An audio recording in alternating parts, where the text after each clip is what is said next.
Well, good morning, good morning. I'm Stephanie Chang, State Senator for Senate District 3. Donavan McKinney, State Rep out of the 14th District. And this is our Outages, Energy and Climate Crisis Town Hall. Thank you to the Ukrainian Cultural Center for hosting us today. Please feel free to grab some food and water or coffee if you'd like. How many of you have had a power outage in the last 6 months? All right. Well, we know that there have been so many folks across all of our districts that have had endured that pain and gone through a lot of struggles. So we thought it would be appropriate for us to, the week after Earth Day, have a conversation about power outages, about clean energy, and about the climate crisis. So thank you all for being here. We've got some amazing panelists and just really also want to hear your thoughts and your questions and your ideas. So thank you for being here. Also thank you to our team members in the back who made this event put together. Again, just to echo Stephanie, appreciate everybody being here. You could be anywhere else on a Saturday morning, but you chose to be at the Ukrainian Cultural Center with us. So thank you so much, and we look forward to the discussion. Amazing. So we're going to just jump right in. We are going to start with Christy McGillivray, who is the Political and Legislative Director for the Michigan Sierra Club. And she's going to be talking about some of the energy-related bills that are in the Michigan legislature right now. Cool. Do I go up there? Okay. Yeah, I think so. Just so you can use the mic. Right, there's only one mic, so thanks everyone for being here. I think that we are all aware of the problems that we're facing with climate. The climate crisis is here. We have to cut our greenhouse gas emissions immediately. We don't have any time to waste. We are seeing the heavy rainstorms and frequent severe storms that are blowing across our state. These climate impacts disproportionately affect low-income communities and the people who've had the least control in the myriad of corporate interests that have created the climate crisis. This intensifies allergies, it intensifies asthma, it intensifies other respiratory problems. I don't know about you, but I'm currently seeing a pulmonologist, and I live pretty close to the Stellantis plant. I wonder if there's a correlation. Climate change is hitting Michigan harder, and we're paying the price. So it's time that we do something about it. We have an energy grid reliability problem. I don't need to tell anyone here those details. We are going to hear more about a package of bills that's going to address that. I'm going to talk specifically about the climate problems, but the two are related because the largest sources of greenhouse gases that have created the climate problems have come mainly from utilities, and we have to reckon with that and force utilities to change how they do business. Despite poor performance, despite being one of the biggest sources of greenhouse gas emissions, we pay some of the highest rates for electricity in the Midwest. We need to deal with that. So what can our legislature do? First of all, I want to let you know that Senator Chang and Representative McKinney are absolute champions. These are some of the strongest voices in the House and the Senate that we could have on our issues. So you're very lucky to be represented by them. We are thrilled to work with them. So to make it really clear, these are our champs, and we know that they're fighting for us, and they need us to have their backs. So what we can do. We have strong legislation that has never made it through the state legislature, and it's actually always been bipartisan because it addresses the stranglehold that utilities hold as monopolies on how we get our energy. This is legislation that would remove artificial barriers to rooftop solar, and it would remove artificial barriers to community solar.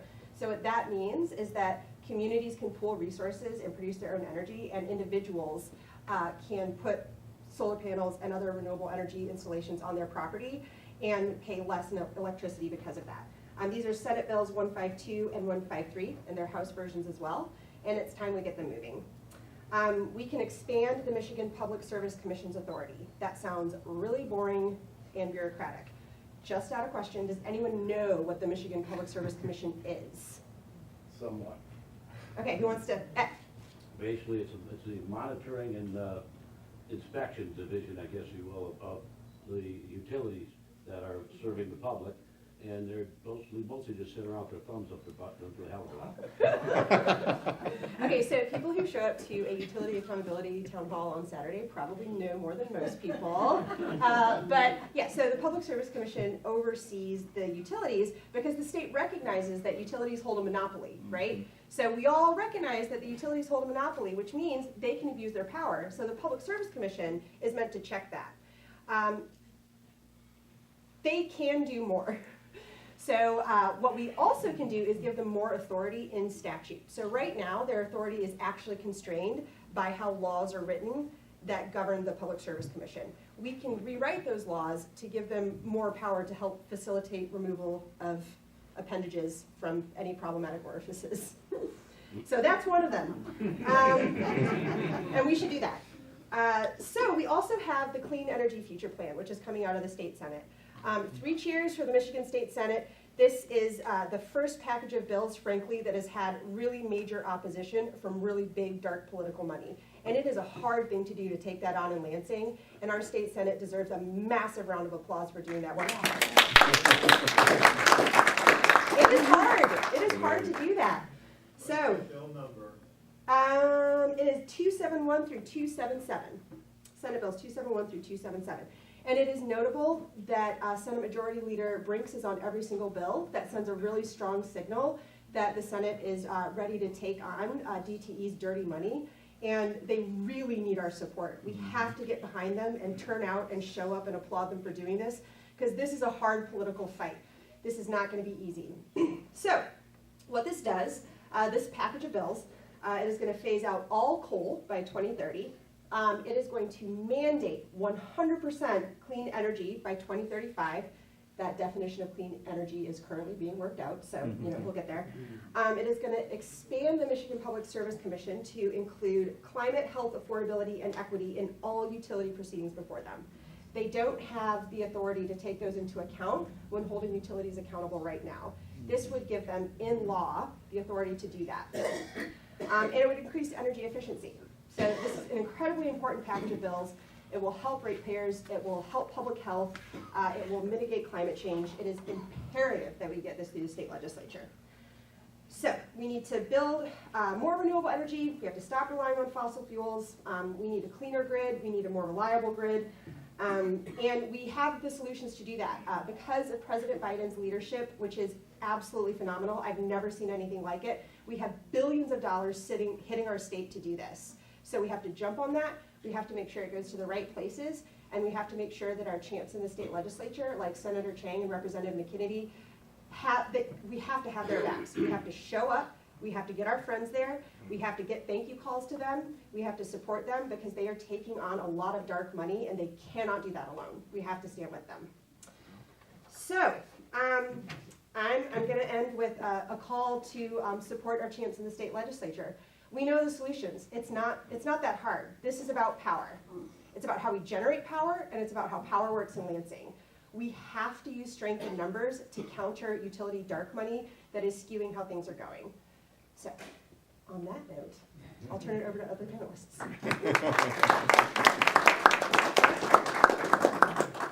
Well, thank you so much, Christy. Hope you all learned something about what we're doing in Lansing. But as she mentioned, it's going to be a long fight, and we're going to need everyone's engagement. So up next we have Rosalind Ogburn. She's the Partnership Coordinator at the Michigan League of Conservation Voters.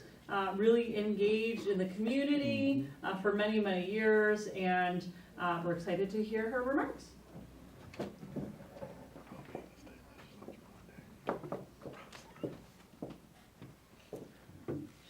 Good morning, everyone.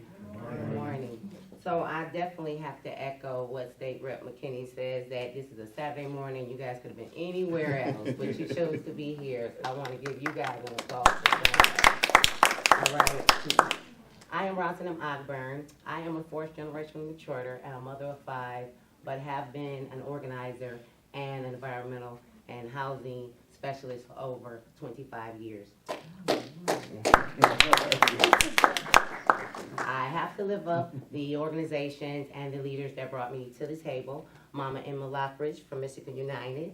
She brought me to the forefront. But then I also want to lift up the Sierra Club, which I'm a volunteer member of with the state chapter. But then, like you stated, I am a partnership coordinator for Michigan Leagues of Conservation Voters. Now, this is a new role for me. I've only been there about 7 months. But once we realized we transitioned to this trifecta, right? We had alignment with our governor, with our Senate, and with our state representative. The league identified that we need to build a stronger partnership. So we had already looked at this Michigan My Healthy Climate Plan, but it was just like an outline or a template, but it had no teeth. And then we realized it didn't have organizations, black and brown communities, at the forefront are really being able to understand how we about to transition into clean energy and to our clean economy. A lot of communities had not even heard that our president stated that we about to spend over $500 billion. Woo! Yeah, did y'all hear that? $500 billion. I know, that sounds like, is that real? That's real. But to say that our most disadvantaged, our most impacted, and our most forgotten communities had no idea that we need to help transition. So the league said, let's go. We're going to make sure those communities get engaged. And so, like we saying, making sure we talk aggressively with our legislative. We didn't take a break towards Christmas. And they know we was in their emails trying to say, where you at? You on vacation? Can we pull up and just have this conversation with you? Because December, it gets cold. But as a Michigander, January and February get colder. And the climate has changed. We've transitioned. So I also hold other titles, Block Club President, Precinct Delegate, Radio Patrol. And in that, I had been the emergency response person when your power go out, when your street floods, right? And so these became issues that not just impacted some Michiganders, it started hitting all Michiganders, but our black and brown communities did not have the capacity to recover. But we got all this money at the table. So, once again, we said, hold on, we got to start touching base high and aggressive with the organizations that are already on the ground, but they lack the capacity of the funding, the support, the technical ability. So, just got to throw it out there. Michigan Leagues of Conservation Voters is the largest environmental organization in the state of Michigan focused on air, water, and land. We know we supported our top line candidates, supporting them with $3.5 million. So if we had that money to support them, we can help bring dollars to those organizations to make sure we can get supported. Along with, there's an IRA, for those we're not going to use acronyms, the Inflation Reduction Act, that also target 40% of those dollars to come to our black and brown communities. And then I think we discussed it also with our, what we say, Senator, State Representative Hood, if I said it wrong, Senator Hood? Rep, State Rep Hood. I'm giving her an upgrade already. But she stated 40% of those dollars should go to our communities. So once again, we had this My Healthy Climate Plan. Had no teeth. We started moving together, creating an environmental roadmap. We just in the last couple of weeks had a climate conference. And we know, Senate came out saying that we're going to have 100% of clean energy transition by 2035, right? But once again, DTE is a corporate entity that is not leaning over to that willingly.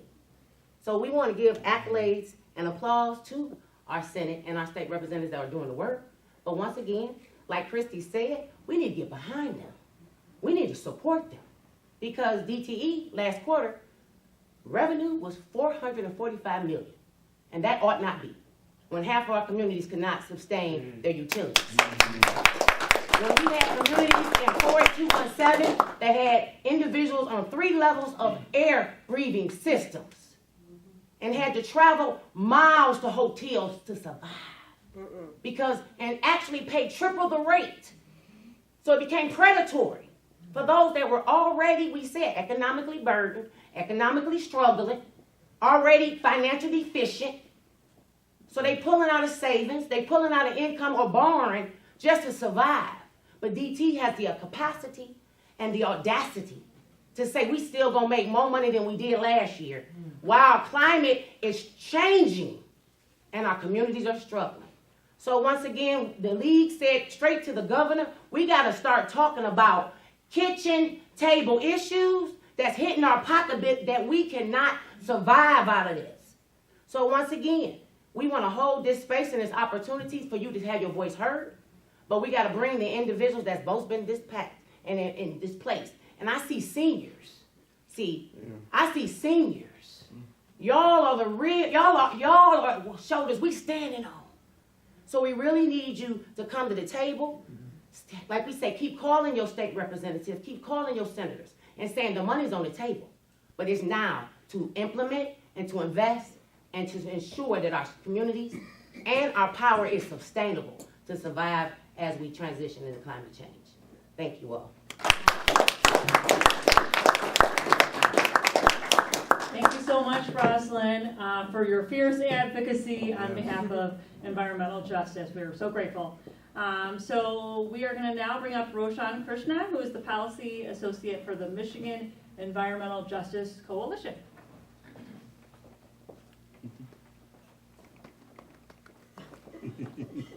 Man, I had so many of my lines stolen from all these places. That's a tough act to follow. Yeah, right. I'll do my best though. Yeah, my name is Roshan. A policy associate with the Michigan Environmental Justice Coalition. If you're not familiar with who we are a statewide network of grassroots environmental justice organizations.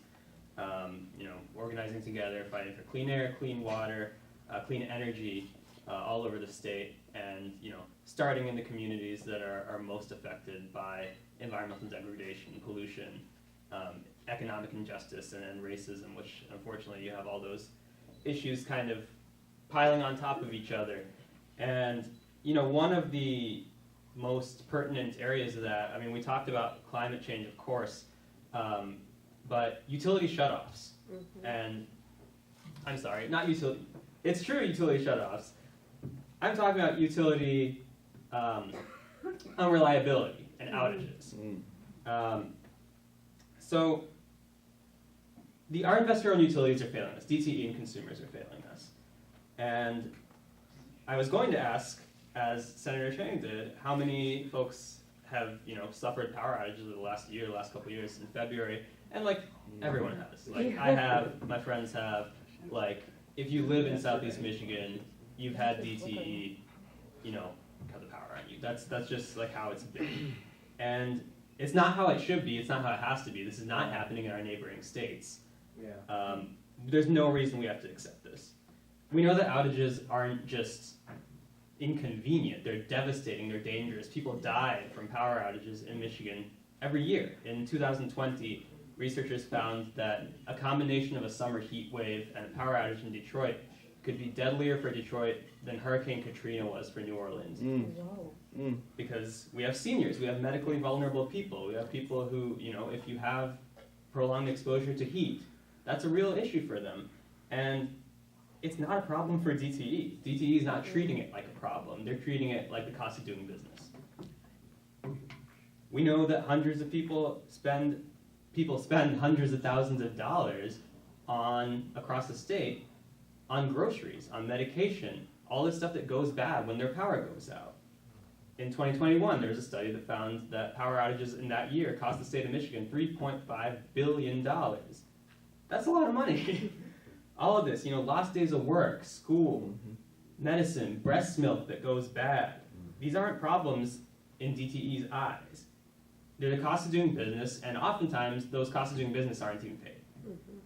So, why is that? Well, let's start with everyone needs energy to live. It's a human right. It is a basic necessity. Today's day and age, you cannot live without energy. But most Americans, 70% of us, and 93% here in Michigan, we get our energy from for-profit companies. We get them from investor-owned utilities.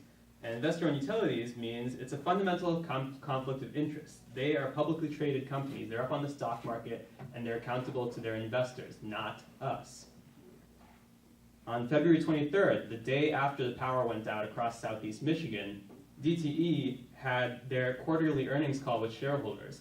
And here's what they said. They said that they maintain above industry average earnings, that they were planning on continuing to grow those earnings in 2023, and the way that they were going to do it was by deferring maintenance, delaying hiring, and reducing contractor workforce.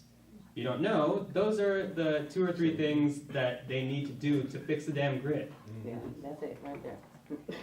So, the system isn't working for us, obviously. And they're the closest thing that we have to a lever of accountability, like Christy mentioned, was the MPSC, the Michigan Public Service Commission.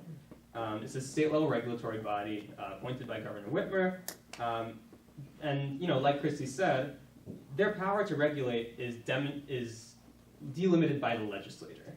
So what they can do is determined by the laws that are in place. And unfortunately, right now, the laws are weak. In terms of both climate, which we're hoping to, help with SB 272, which would expand their authority to take into account affordability, climate, etc. But also in terms of actually giving people their money back when outages happen.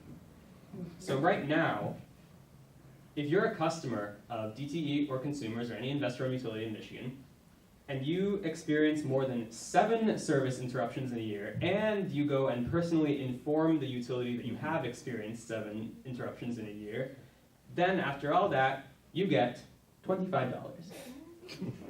Or the amount of your monthly utility bill, whichever is greater. $25. That was a law that was passed in 2004. The MPSC has done what they can and expanded it to $35.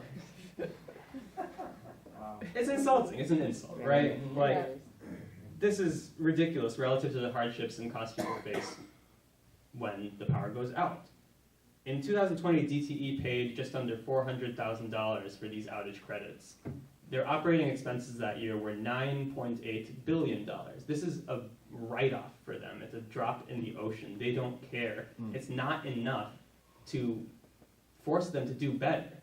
And they're not doing better because we have our investor-owned utilities. If you look at the number of minutes of power outages per year, skyrockets above the national average, DTE and consumers especially. And we consistently rank in the bottom quarter of reliability of utilities across the country. We pay more for all of that. We pay the 12th highest energy rates in the country. It is preposterous. DTE, just last year in November, filed for a 9% rate increase, which community organizing helped cut down the size. Now filed for a nearly 14% rate increase. The burden of these outages and these high rates falls disproportionately on working class communities and communities of color. We partnered with We the People Michigan, another statewide organization, to survey folks in Detroit and in 6 communities across the UP of Michigan. And across all those communities, we found that respondents who reported spending an unaffordable percentage of income on their energy bill each month, which is around 6%, you pay more for that, that's classified as unaffordable, high energy burden. They reported longer power outages than those people who could afford their bills. So one reason for that is what we call utility redlining. And what that means is that, across the board, DTE has been lagging badly on infrastructure maintenance. We all know that. We've experienced it. But the older, least reliable parts of their grid are in lower income communities. They're in black and brown communities. And this is a huge problem. When DTE and consumers say we need to invest money and upgrade the grid, they're right, we do. But how are they spending money right now? When we invest money in the grid, it can't just be a handout to DTE to do what they will with it. Because right now, when they request a rate hike last year, 73% of that rate hike would have gone directly to shareholders. The way they get away with this is that they have immense influence in our political system. They spend a ton of money. They spend millions of dollars influencing our elected officials. Thankfully, it doesn't work on these two, but it works on a lot of them. So, Michigan Energy First is a dark money group created by DTE. They have several of these. In 2020, they spent $5 million influencing elected officials and public opinion. They spend hundreds of thousands of dollars each year on direct lobbying. And all of this is money, by the way, that they could be using to fix the grid. And instead they're using it to essentially do the opposite, to prevent us from holding them even a little bit accountable. So ultimately, we've ended up in this sort of 3-part crisis. We have a failing electrical grid, we have increasingly unaffordable energy, and it's totally undemocratic and unaccountable to us. And it doesn't have to be that way. There's no reason it has to be that way. So part of what might help is this legislative package that we're trying to work through with expanding MPSC authority to start giving them a little more teeth to actually start telling DTE what they can and can't do with respect to affordability, with respect to climate, and with respect to reliability. Beyond this, though, what MEJC has been pushing for is greater outage compensation. So that $25 check, bump that up, bump those numbers up, right? And so we're trying to push for legislation that will increase that and, you know, deliver a legitimate penalty to DTE while also putting more money back in your pocket. And we feel like that's kind of like the first steps toward holding DTE accountable. You know, energy, again, as I said, is a human right. There's no reason it should be delivered by for-profit companies. And so what I want to end with is just, we're working on these things in the short term. We want to make people's lives better. We want to start moving the needle towards more just energy. But, you know, when I think of energy justice, I imagine a future without for-profit energy companies, without DTE. And when you think about public power, think about power that's accountable to us instead of shareholders. That's something that I hope we can work on together to build in Michigan in the future. Thanks.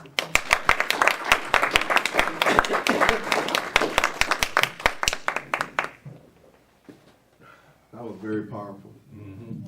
I know we're going to move to question and answer, but before I do, I just want to share something because everybody talks so eloquently about the problem we have around energy reliability. I just want to share with you guys kind of some stories I've been sharing with other groups of people, and I just want you guys to hear it. So I see Frank Aldrich in the audience. I just want to give a shout out to him. He's not only my frat brother, he's he's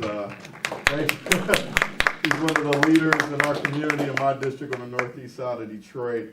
I recently bought a house last year, Labor Day weekend, closed on our wedding anniversary, me and my wife's wedding anniversary, 2 doors down from Frank. So Frank knows the issues we're currently going through. Just yesterday, we had a power outage.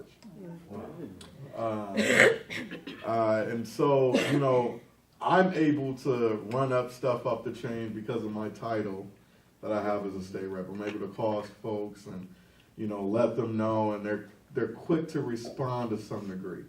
So I will give DT that credit. However, the folks that don't necessarily hold this title that I'm blessed and privileged to have can't even get through in terms of like phone calls through the operating system. Sometimes the online system is down. And DT knows about this, and they told me time and time again that they're going to fix it. And nothing has been done. On the record, they have come to sit on our, when we had the power outages back in February, remember those mass ice storms, and was it close to 1 million people were out. DT, you know, came to the house and respond and said on record that, you know, we have power lines in operation from the 1910s, if you can imagine that in Detroit, and the surrounding suburbs, the inner ring. Off the record, which, you know, I'm pissed off about this, they told me off the record, actually in Detroit, we have power lines in operation from the 1870s. Say it again. I wanted to slap somebody when they told me that. I said, no wonder why power keeps going out. Yeah. You guys know I told you I'm married. I have a 14-month-old son. Since he's been alive, we have lost power 9 times. 9 times for a total of 41 days. The day we brought him home from the hospital, there was a power outage.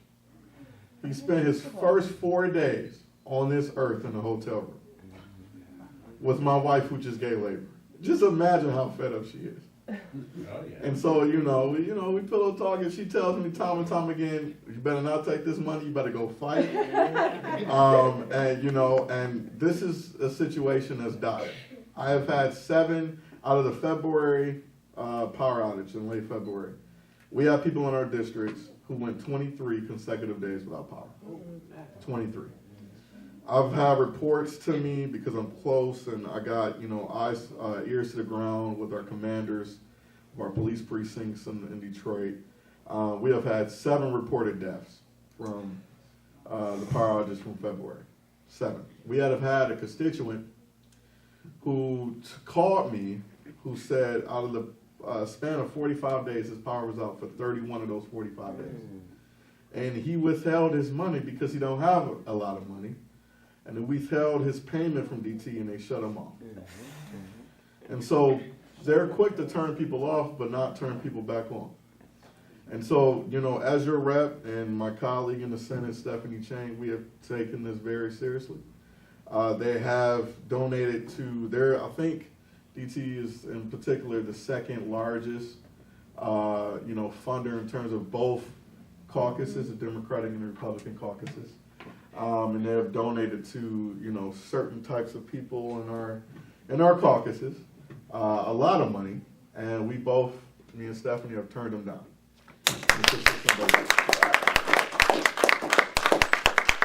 I want to say this before we start Q&A. Just imagine, those are the ones that were reported to me. Just imagine the ones who don't make the news, that the police don't know about, how many people who have been injured, who have suffered, who have died because of the lack of investment over the years. And when DT took over Detroit Edison, because we had our own public utility at one point in the 90s in Detroit, they made the promise that they would harden the grid.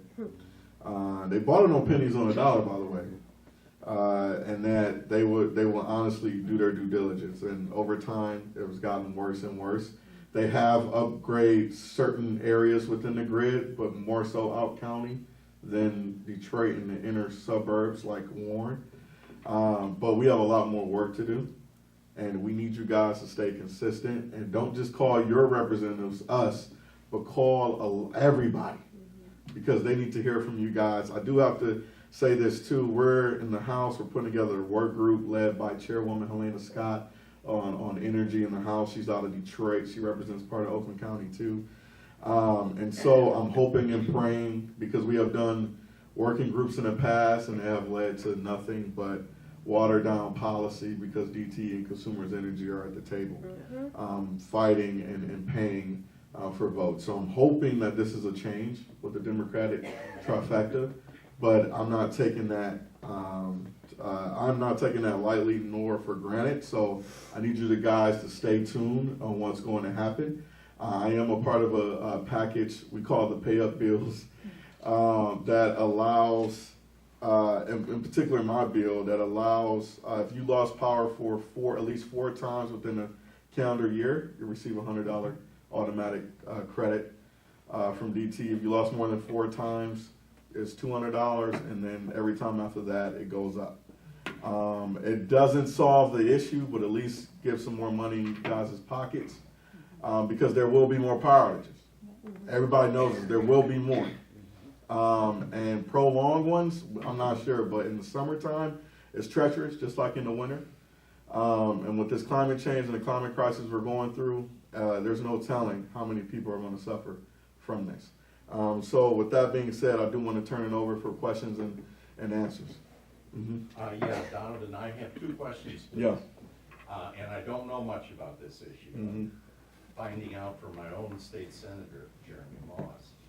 But is there a way to legislate and come down on the Michigan Public Service Committee?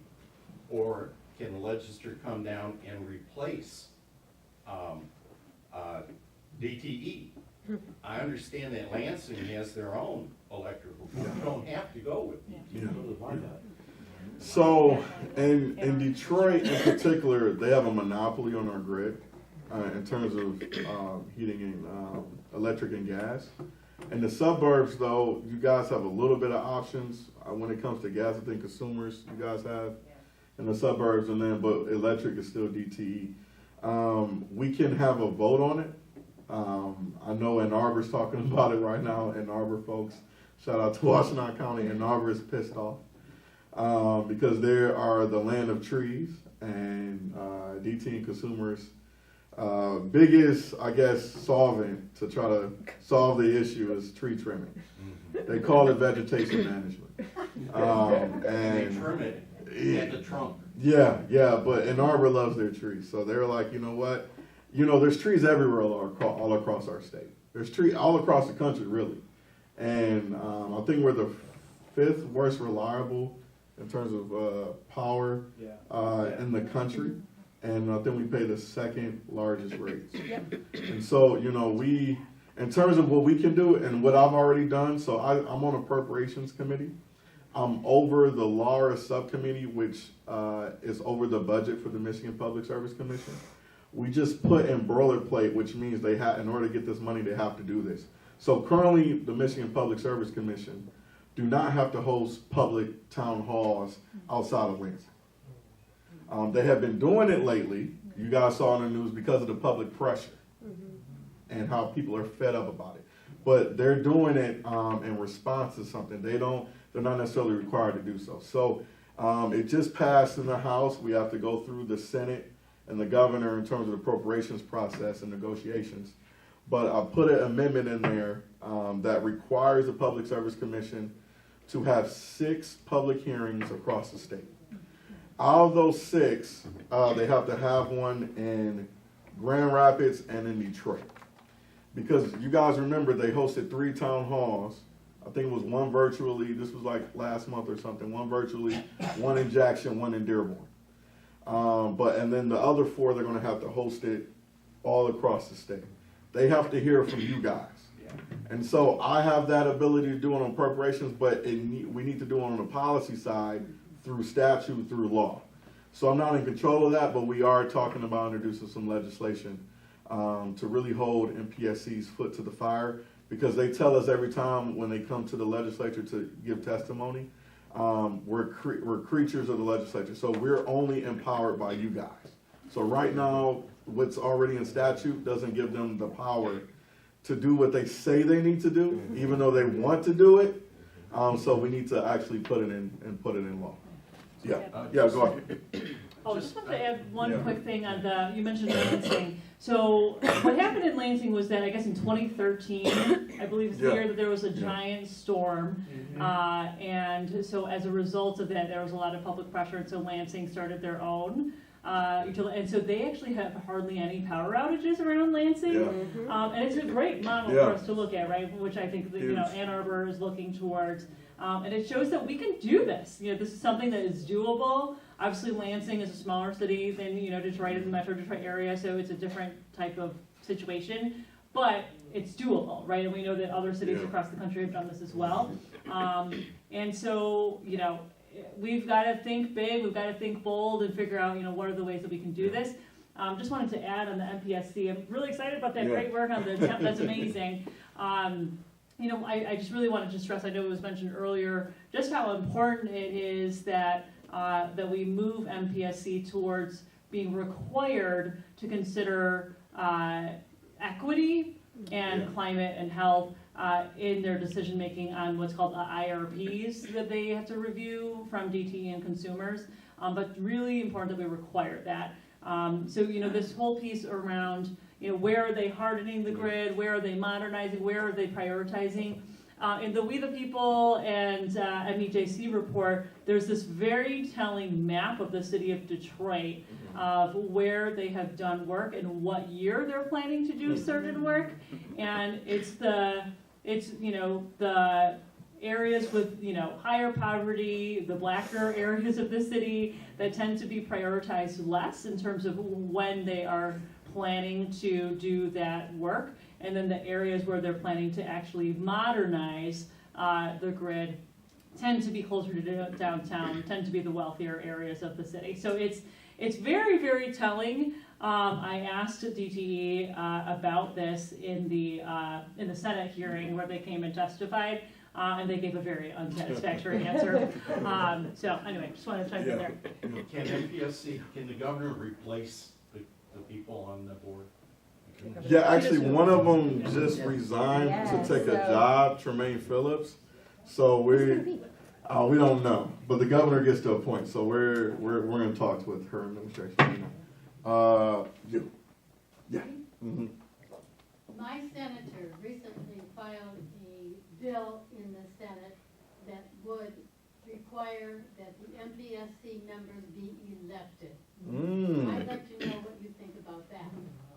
for it. All right. I'm for it. It's a little. I'm absolutely for it. It's just I'm worried about DT and consumers' money because Yeah. you know.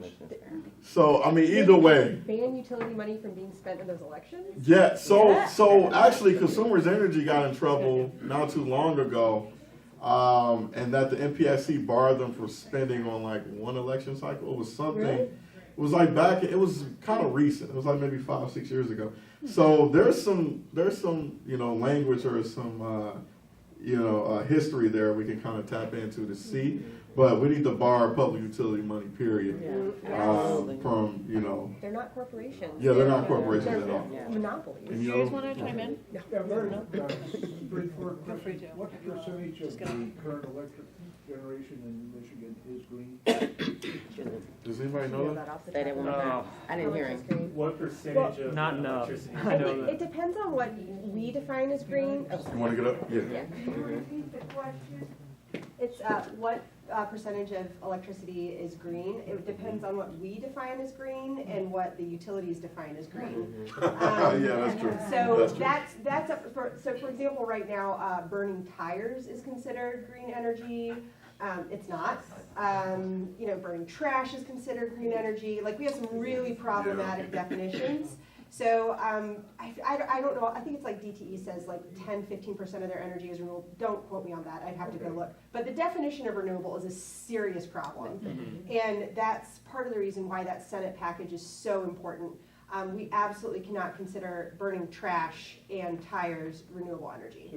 So basically your target is to do 90% of the problem in the next 7 years? Yeah, Pretty darn aggressive. it is. Agreed. But apocalypse. So Well, TikTok. Let me tell you one. The Warren transmission plant. Mhm. The south end had a green grid. When the new plant went in there, they took it out. No, I didn't know That that. should be actually, there's no. Is that electric- Stellantis now? The Warren Powertrain Warren. Powertrain It was Warren. Powertrain Warren, it's a different company now, I don't think it's an auto company. The one on 9 Mile No, that's my And right on plan. nine- and Mile. It's the lights. So that development actually, it was a GM transmission It plant. was a GM transmission It was- plant, Donavan, that's Yeah. where I retired from. It was a GM transmission Okay. plant, and we had one of the best green, as he was saying. We did have that, and it's being taken over now, and it's supposed to be a warehouse for Home Depot. Yep. And I was about they to say. removed it, so, and prior to it being a GM plant, we used to do missiles for the tank plant that was formerly next to Yeah. it. Next to And it. North Point Development that's putting it is actually being built right now, the Home Depot But they distribution took out, center. they took out the grid that was there. Yeah, and they're gonna put it back on, from what I was told. But we'll talk about that. Welcome to that process. Yeah, There's we're federal working on money it. for it. There's Yeah. money for it. We have billions of dollars it. from President Biden to do it. This isn't adding, this Yeah. is just maintaining where you're Right. at. Yeah, that's true. Right. Donovan, that Yeah. goes into my question now. Mhm. Have you all forged any type of relationship with the auto industry? Because being honest with you, I would not buy an electrical car depending on DTE to provide. So it's important to not only does it impact our lives and our families, Yeah. but it's impacting some of the business. Have you all ever thought about sitting down and having a conversation with them to see how they can come on board with you all? Yeah. To make sure that we have energy that's gonna be able to Yeah. be there if we purchase an electrical vehicle. Yes, you're right, Jackie. And speaking of GM, GM approached a few of us already in the House. I'm not sure in the Senate. But just our neighboring state, Ohio, GM is paying 60% of what they're paying. They're paying 60% less in Ohio than what they're paying here in Michigan. For what? Electricity? For electricity, so it's affecting their bottom line, all these power outages, and there's more competition in Ohio. So they're coming to us right now, and these are the bigger corporations that want to kind of take on DT. I heard Ford wants to do the same because it's affecting their bottom line. And so I'm excited. I'm not a big corporation guy, but I'm excited that bigger corporations are seeing the impacts. They might not see it the way we see it. They might only see the green when it comes to money. but they want to do something about it, and they want to hold DTE's feet to the fire. And when they came to DT and try to, negotiate better prices, DT's like, no, because they have a monopoly over our grid here in Michigan. So the more competition, the better for these bigger corporations, and I'm excited to see where the conversation ends up. But they have approached us, and so that's exciting to hear. Because before they weren't getting involved. So now, yeah. Anyone else want to? I have one thing to add to that. Yeah, come on up. Yeah, just a quick note on the industrial versus residential power rates. Yeah, like these big companies like GM and Ford are paying higher than they would in another state. They're still actually paying less per unit of electricity than you do. So yeah, that's true. they're mad about their high rates. Imagine how mad you should be. That's true. Anyway, we're gonna get you and then you. So, I have a suggestion about how to get more equity in the DTE's approach to repairing and hardening the grid. And that is to, if there can be legislation written that will cause them to automatically pay per day of an outage, because right now, an outage of 1 day is treated the same as an outage of 14 days. So if they would have to pay per day to each customer who lost power, they would get that stuff in the worst condition, they would focus on that first. Yes, so the pay up package I talked about, Yeah. my bill is about how many times you lost. There are also other bills, if you lost it for, I think, at least 24 hours, it goes up. So I think it's like, Abraham Mayash, my colleague, is the majority floor leader. He represents Hamtramck in Detroit. He has a bill, I think it's like $5 an hour or something like that, and then it goes up every day per hour. We understand the political, situation we're in now, and the reality that won't pass. My bill is more of a compromise, but we are talking about it. The question is, can we get 56 votes in the House and 20 votes in the Senate and the governor on board? So, because they are, like I said before, huge funders of both parties. What is the penalty in your bill? Penalty, it's, they have to, if you lost power 4 times within a calendar year, it's an automatic $100 credit. If you lose more than 4 times, it's 200, and it goes up. I think once you hit like 7 or 8, 300, and then another 3 times, another 100.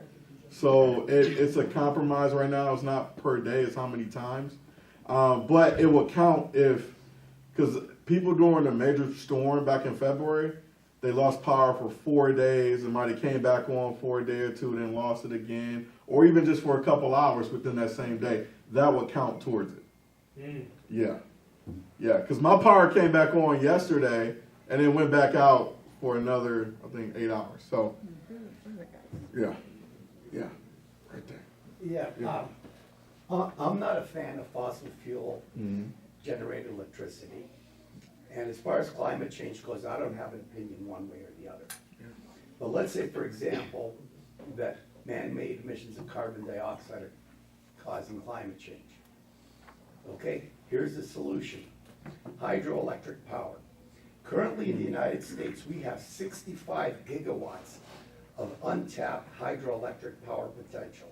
65 gigawatts is more than 30 Hoover dams put together. You know? Yeah. It's squeaky clean, it's super duper reliable and inexpensive. Like, let's say in Canada, they get about 60% of their electricity from hydro. You go to Windsor, their rates are a lot lower than they are here, you know? And another thing, you know, I agree with you, we have a real problem here in Michigan with our unreliable distribution and transmission system. It keeps on going down. Now, let's say if we switch over to renewable energy, which is not, like solar or wind is not reliable.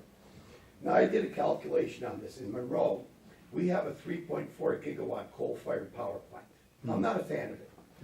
But if you wanted to replace that with solar panels, you would need at least 55 square miles of solar panels, plus more land for the inverters and batteries and everything else. You need 55 square miles. That's more than any city in Michigan other than Detroit. Now imagine this, 55 square miles of snow-covered solar panels. What does that tell you? Okay? And number two, nuclear is safe. There have been 3 mishaps that we know about, and I'm sure we learned from them. Nothing in this world is without consequences. Nuclear is clean, it's reliable, it's economical. You know, and another thing that makes me laugh and makes me cry at the same time is this electric car stuff. It is not possible for an electric vehicle to be an energy efficient alternative in this country. And I did an analysis on this. I'm an electrical engineer, okay? So if you add electric cars to this already overburdened power grid, what's gonna happen then? You know, I did my research, my analysis and all that on that. If you wanna know more, get in touch with me. Yeah, yeah. You know, like, I'm talking science here. Yeah. Now, just think of it this way. Renewable energy means generating electricity with zero power, with zero fuel cost. No, it's Then- pollution, not cost. Zero fuel cost, I said fuel. So, if it really worked, then why haven't the utilities been doing it a long time ago on their own?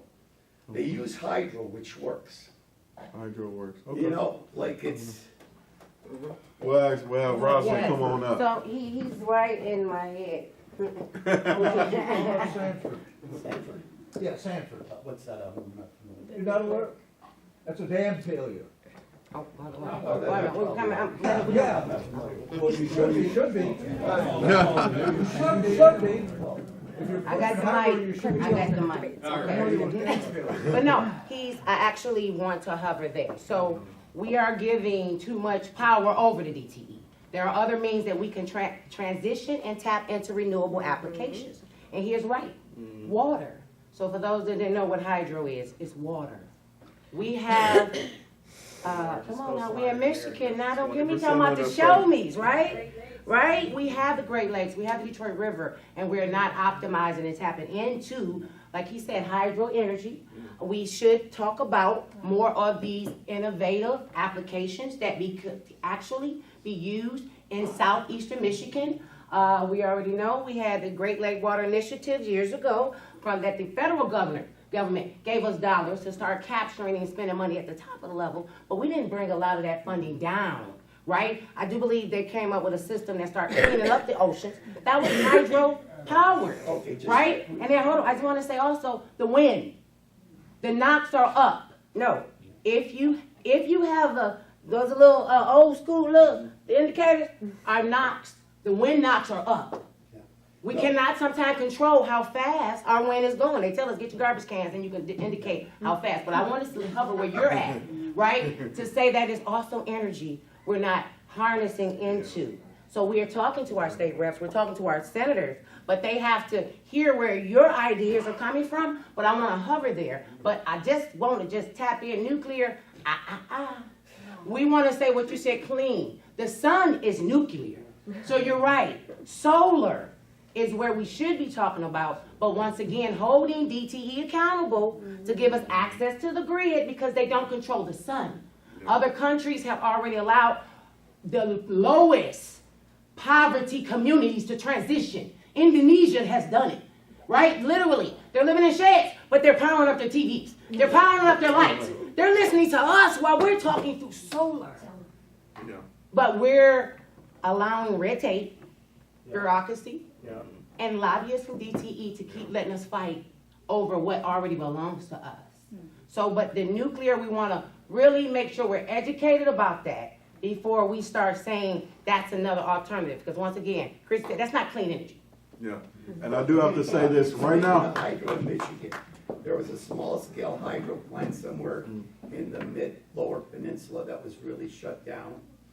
And I think there's a hydropower plant on the St. Mary's River. Now, as far as hydroelectric power generation is concerned, Michigan is not really conducive to it. Yeah, we have tons of water, but we need water like Niagara Falls, water going from up here to down here or something like that. You know, the Detroit River has got a hell of a current. Yeah, it's not a current, but then. As long as it moves, go ahead. I do have to say this, there, right now in Michigan, we have a 1% solar cap. For those that don't know, the cap, it hasn't been reached yet, but if everybody gets approved that's on the list, it will be more than reached. So myself and Emily Devendorf in the House, she's out of Lansing area, we got some legislation that lifts the solar cap. Mine lifts it. I know we can't do it completely because it's not politically feasible at the moment, but mine will lift it to about 20%. So we're trying to figure it out, but just know we're working on that issue. I saw a hand back here. Yeah. Yeah, one of my questions was just answering the last conversation. Okay. The other one I have is every once in a while I get mail from DTE about participating in some kind of green renewable energy program that they have. How legitimate is that? It's not. not. No, don't. It's a con. You wanna come up here, Chris? Chrissy's, I'm sitting next to Chrissy. She's so pissed off about this. It's not. Remember that bad definition of renewable energy? So you are just paying the utility that already charges you too much money so that they can go lobby against our interests in Lansing with the crappy high rates that they charge to actually just, like, you just pay more. That's it. We have a bad definition of renewable energy. We have a cap. Total scam. Yeah. I don't know for Sean. No, you covered it. I don't need to say Mike, go ahead. And then So I live 9 in Ryan. My mom lives 7 in Ryan, where we grew up in Detroit.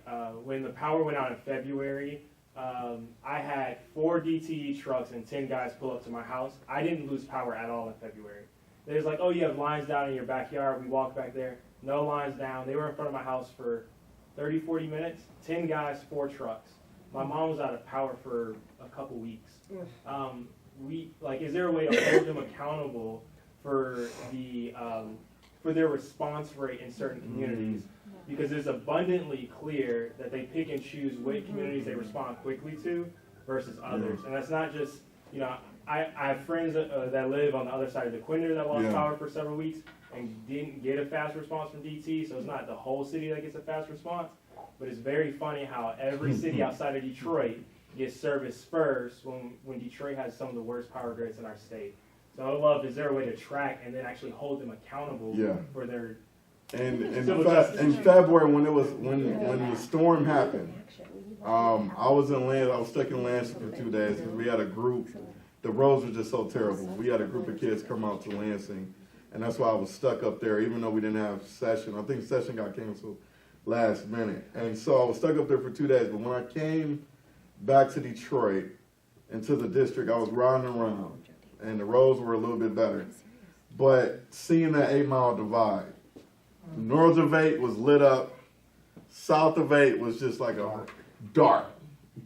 And so I'm calling DT, I'm like, yo, what's going on? And they keep saying, well, it's the old infrastructure, right? It takes so long to, make those repairs and do those, like all of that stuff. They're talking about transformers, the breakers. It's just old stuff. It takes a lot of time to work. And I told them, like, you know what? I will agree to some degree. I talked to the workers and the unions about it, but even the unions have straight up told me that DTE has, in terms of personnel and labor, they have cut back. They have cut corners a lot. They can't publicly say it right now, just because of the situation. They can't make their employer look bad. But in reality, there's folks who are doing these jobs in terms of repairs that don't necessarily have the qualifications to do so, and the union workers have to come back behind them and clean up the work. And so I know that it's a part of it, but a lot of it too, I've talked with the workers, they're scared to come down to Detroit because of the crime issue. And so, and they feel like they're going to be harassed and beat up, and I don't think that's the case. I haven't heard too much of anything like that. But the workers themselves that they're pulling from other states, they see the national, headlines of Detroit, and Metro Detroit, oh, it's a dangerous place. and they're kind of afraid to get out their trucks and go do the work.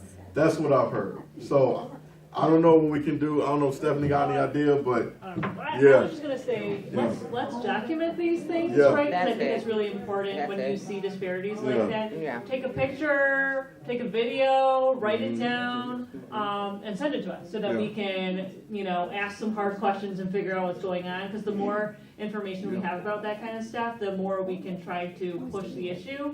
But I mean, I'm sure part of it's the grid, Yeah. part of it's not. I mean, who knows? I know there's probably a lot of coordination issues too, but Yeah. I mean, maybe that's something we can look at for legislation too, of just even like literally tracking. Yeah. I know that there is a map that they usually put on their website, but I know the map's usually not accurate, so, that's another thing of like making sure that we have accurate information. So I think this is a really important conversation. Thank you for bringing it up. You and then you. Just one thing. I've been told you about this earlier, but Yeah. really the only way we can get our controls back from the utility companies is to take over the grid itself. If the Michigan state government and the counties got together, the counties, with which the grids exist, have their own people that are doing the maintenance, union people, mind you. And then the state overseeing and make sure there's continuity running through. As far as transmission, we need to convert them to high voltage DC underground anyway. Put them right underneath the existing transmission lines that are there and put them in the ground, and they're bulletproof for 100 years. And then as far as line 5 goes, that should be part of basically in Lake Superior, we should have a lot of wind farms going on, converting the water to hydrogen and oxygen. Green hydrogen and green oxygen, which is what can be replacing methane, in case you all don't know it, is basically, hydrogen is a building blocks for all these carbons. So at a rate of almost 40% higher than, regular fracked gas, it's a good investment. And we need to stop burning that nasty ass oil coming from Canada. They need to shut down the tar sands. We don't need to be sponsoring. So we've got a reason and an excuse to shut it down, and the state should rebuild its own pipeline for natural gas, electricity, high voltage DC, and hydrogen. And that would put us where we need to be, going in the right direction for the future, for the energy that we are to need as an industrialized state to support our industries. Just makes sense. It also breaks the back of the utilities so they can't hold us over a barrel. Well, our costs are, because our maintenance costs for O&M for the lines are taken care of by the state and county. So the only thing they can be paid for is their electricity that they're putting into the grid. And we charge them a fee for utilizing the grid. Then it's all fixed, and then we got control back again, and the prices will come down. That's all I got to say. I would just like to suggest that any legislation that is being put forth with regard to GTE and consumers and any of the other statewide electrical and energy producers, make certain that they are also holding their contractors and their subcontractors liable as well. Because they always use this excuse that, and I have seen them, we had a tornado come through our place a couple of years ago, and we didn't have power for almost a week. And it was these subcontractors that come, and they just sit there for hours doing nothing. And when you ask them, they say, well, we're waiting on this and we're waiting on that. So it's not just the company itself, but they need to be able to transfer that liability down to their That could company. require citizen self-reporting like you to the Exactly. authorities. So we need a key number to send it to. I'm loud. I'll just say this. Okay. I was gonna say, I think, so we were in COVID, we had a dashboard. Yeah. Right, that's true. I think the Michigan Public Service Commission needs a dashboard to be able to track this, because we're over here talking about us create a tracker, but that's not our job. Literally, didn't I just say that? I don't have that budget. That's what we're saying. No, we don't. No, that's what we're saying. So the apparatus is in place. We're talking about, we know we need to give them more support and more structure to hold the utility companies more accountable, but there also need to be more transparent system put in place. That, like we say, Detroit has a tracker that tells you where the actual down outages is, and it kind of gets this little meter. But we know that they can be kind of leaning or not really truthful towards how long that time frame may be. It may say, oh, we'll get to you in 2 hours. That 2 hours may go for 24 hours. But if the state is able to see this tracker also, the individuals can connect with it, because as we move forward, I believe the last top of the year, we sent out a survey to everyone in the state of Michigan to say the response to the Michigan Public Service Commission pertaining to how you feel about them. Did we get 10,000 responses? Yeah. About 10,000. That was about it. But we didn't get the 9 million.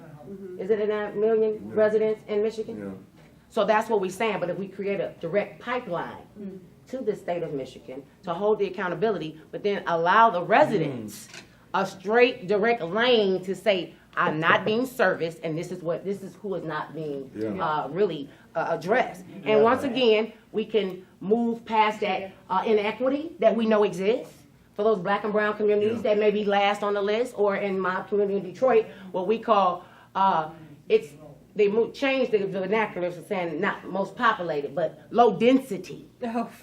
So, in Detroit, you may have 4 houses on the block compared to a full housing stock, which is 50. But if you only got 4 houses on your block, you are low on the list for being serviced. Yeah. But the new vernacular was low density, rather lack of population. So we have to also identify the new vernacular and the verbiage that they start using as we move forward, and try to make sure our residents, those are most forgotten, or most impacted, get addressed. We could, to Rosalind's point, we could do something with the MPSC around doing the intake process. And so it'll be through the state, and we can kind of do that. And so folks' voices are heard, not just only at the public hearings, but at the time with those power outages hit. That's smart. And one thing that DT told me while I was conversing with them multiple times, because I'm livid. They had to really talk me down, my staff, because I'm saying words I can't literally say in public right now, but because I'm so pissed off. But literally told me, you know what? The first people to get served. It's not necessarily based off of geographics. That's what they told me. But however, due to redlining in the utility system in the grid, it is based off of geographics. They're telling me, you know what? We service the ones we can fix quicker, in terms of like repairing the system, and then the ones that took a little bit longer, we put them at the bottom of the list, which impacts the inner suburb region of Detroit and Detroit itself. And so, we can do some stuff like Mike talked about with MPSC to try to hold them accountable to address not just the suburbs, the outer rings, but Detroit needs to be serviced too. So, Last question. Oh, okay. I just wanted to mention one thing. So on the MPSC website, you actually can file complaints. Okay. So that might be another idea. Okay. It's like expanding file a lot of complaints, so that there is this record. This is what we try to do with Eagle too, right? Is to report air quality issues. Well, same thing for electricity issues. Like, let's report all this stuff to MPSC. And then I have no idea if they're supposed to report this stuff on an annual basis. And can you see that from that tracker to see how many reports have been claimed this year? So I don't know, but I'm gonna no, it's no tracker. Okay. Well, we got to put the tracker. We can make them do it. We should. All right. Make them do it. Yeah. And then we only got time for one last question. One. Okay. Who had a hand raised first? I'm not sure. Kabir, go ahead. So my neighbor called me like last year. What happened when they sent that tree trimming letter? They had a tree in their alley, so they never shows up or anything. When she tried to call for the tree trimming, they said we subcontracted the contractor, and they never showed up. So I usually called one time that I couldn't hold them, even her, so they never got shows up. So I believe the last person I think was our senior citizen right here. She's explained about it, that the contractor should be, the subcontractor, the tree trimming should be accountable and should be provide their number on the letter. I think that would be efficient for the community as well. Gotcha. Yeah, we'll talk to utilities about that. That's huge. But I just want to say, I think that was our last question. Thank you guys so much. We'll be here a little after. If you guys got more questions or any more comments, any more ideas, that we can take back and better equip ourselves in Lansing for this fight. But thank you guys so much for being here. Oh, and definitely say eat more food. Oh, and go get some food too. And give yourselves a round of applause for them. Thank you so much.